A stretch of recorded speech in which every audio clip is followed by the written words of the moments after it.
on commence les news avec du basketball. Bucks Nets en ouverture de la saison NBA. Deux affiches de rêve ouvriront la saison de NBA le 19 octobre. Les Milwaukee Bucks, champions en titre, accueilleront les Brooklyn Nets à l'Est et les Los Angeles Lakers recevront les Golden State Warriors à l'Ouest, a indiqué mardi la Ligue.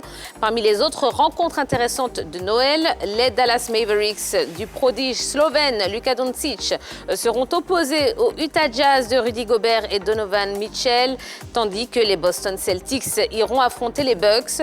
Le calendrier complet de la saison sera dévoilé le 20 août. Et toujours en basketball, contrat XXL pour Joel Embiid. C'est la grosse information en NBA. Selon le média américain ESPN, Joel Embiid a gagné le jackpot en prolongeant son contrat avec Philadelphia Sixers. Désormais lié à son club jusqu'en 2027, le pivot camerounais a empoché le gros pactole. On parle de 167 millions d'euros, soit 109 milliards 385 millions de francs CFA. Et ce n'est pas tout. Au terme des 4 prochaines années, Joel Embiid aura une rémunération de 222 millions d'euros, c'est-à-dire 145 milliards 410 millions de francs CFA de revenus total. L'extension de son contrat prendra effet à partir de la saison 2023-2024. À 27 ans, le Camerounais a passé l'intégralité de sa carrière NBA aux Sixers. Parlons Formule 1 à présent. Le Grand Prix du Japon encore annulé. Le Grand Prix de Formule 1 du Japon qui devait se tenir début octobre est annulé pour la 2e année consécutive à cause de la situation sanitaire, ont annoncé mercredi les organisateurs. Après des discussions avec les autorités du Japon, la décision a été prise par le gouvernement japonais d'annuler la course cette saison à cause des difficultés liées à la pandémie qui perdure dans le pays, a écrit le promoteur de la discipline, la société américaine Formula One, dans un communiqué. Et puis dans notre page football, Trècheville au rythme du tournoi Renaissance Badjan. C'est ce samedi 21 août que l'on connaîtra le vainqueur du tournoi Renaissance Badjan, organisé par la fondation Agib Touré. Débuté il y a un mois, la finale du tournoi mettra aux prises la formation de Choco 25 à celle d'Arras 3. Pour cette apothéose prévue à 15h à la place Ernesto Djedje de Trècheville, le président Agib Touré et sa team offriront un concert géant à la population trèchevilloise. La SOA est rentrée en caserne. En marge de la reprise de la Ligue 1 prévue le 2 octobre prochain, la SOA est retournée au laboratoire lundi. Les Sodias se sont retranchés dans leur base du nouveau camp d'Akwedo pour affûter leurs armes.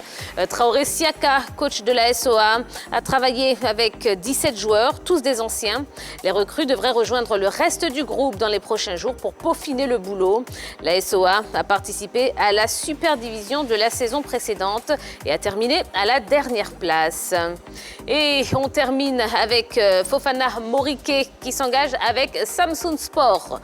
En fin de contrat avec le Yeni Malatya Sport, Fofana Morike a préféré vivre une autre expérience plutôt que de prolonger. C'est finalement en D2, précisément avec Samsun Sport, qui lui a fait une bonne proposition financière, que l'attaquant ivoirien fera ses preuves. Fofana Morike a paraphé un contrat d'une saison. Il a été officiellement présenté et fera ses grands débuts sous ses nouvelles couleurs d'ici la semaine prochaine. Voilà, on a fait le tour de pas mal de disciplines. J'espère que vous n'êtes pas fatigués, non, parce qu'on a encore pas mal de temps à passer ensemble. Retrouvons tout de suite la grande team qui en a sous le coude, rien que pour vous. Salut la team. Salut Tia. Comment allez-vous? Très bien. Ça va très bien. Ça va? Ouais. D'accord. Bon, alors c'est vrai qu'aujourd'hui c'est une journée un petit peu particulière puisqu'on va commencer la grande team avec un hommage particulier. Il y a 4 mois, Roger Okuvabe, journaliste sportif, apportait du relief, illuminait ce plateau de la grande team avec la sincérité et l'humilité qui le caractérisaient. Ses conseils ici nous ont même énormément servi, on doit le dire, et nous nous attendions à le revoir, à le recevoir une nouvelle fois sur ce plateau. Eh bien, hélas, dans la nuit du 17 août 2021, pendant que nous étions en émission, eh bien, il nous a quittés, malheureusement. Retour sur la dernière apparition télé de Roger Okuvabe, l'une des bibliothèques de la presse ivoirienne.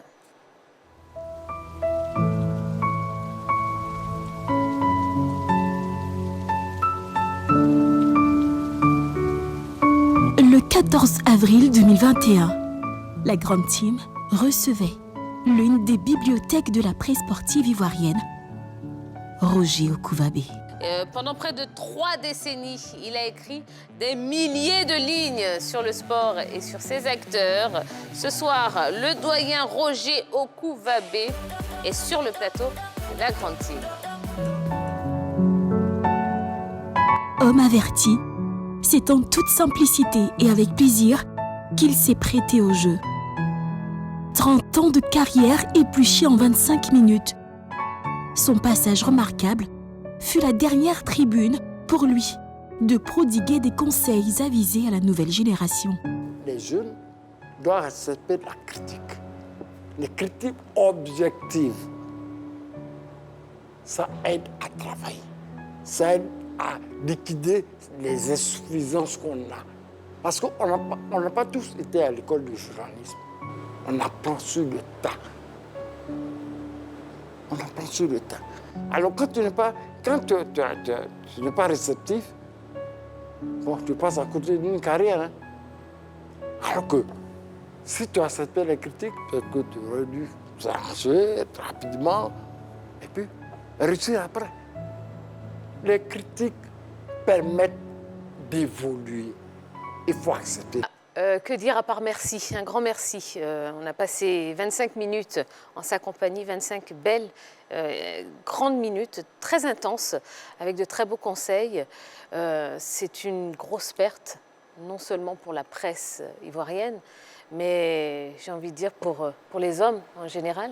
Bien sûr, il était quand même le pont entre plusieurs générations. Nous, quand même les nouveaux, quand nous sommes arrivés, il nous a accueillis, il nous a appris pas mal de choses. Et on a vu qu'avec lui, vous apprenez toujours. Même quand vous allez dans un reportage, que vous êtes nouveau, c'est lui qui tient votre main, qui dit à l'organisateur, non, c'est un nouveau journaliste, il faut s'occuper de lui, il faut lui donner toutes les informations nécessaires pour qu'il puisse faire son papier ou voilà, son article, tout et tout. Donc c'est une grande perte pour la presse et comme vous l'avez dit aussi pour, je dirais, voilà, tous les autres qui ne sont pas plutôt au niveau de la presse. Voilà. Yellow, qu'est-ce que vous retenez de son passage sur le plateau de la Grande Team? 25 minutes très enrichissantes dans lesquelles il a prodigué des conseils. Quelqu'un qui n'avait pas sa langue dans sa poche, il était très véridique, il disait ce qu'il pensait, il nous disait qu'il avait eu quelques problèmes avec de hautes personnalités à cause du fait qu'il n'ait pas caché certaines vérités par rapport à l'éthique même du journaliste et par rapport à ce qu'il voyait, ce qu'il savait. Donc il n'y avait pas à mettre une barrière entre ce qu'on savait et ce qu'on savait, ce qu'on voyait par rapport aux différents comportements des différents présidents de clubs. Il parlait par exemple du président du COE Sport, avec qui il avait eu un accrochage, mais ça n'a pas empêché de pouvoir dire la vérité sur certaines choses. Donc je retiens que c'était un monsieur vrai, qui connaissait son métier, qui a encouragé la jeunesse, qui a encouragé aussi la gente féminine aussi à pouvoir foncer dans ce domaine-là qui est le métier de journaliste sportif. Voilà, encore une fois, merci beaucoup pour tout ce que vous nous avez apporté, Monsieur Okuvabe. Nos sincères condoléances à sa famille, à ses amis, à tous les journalistes qui ont perdu quelqu'un d'extraordinaire. Voilà. Allez, on va difficilement pouvoir enchaîner dans cette émission, mais bon, on va le faire. On va parler du tournoi de la Cité des Antilopes. C'est le focus de ce soir.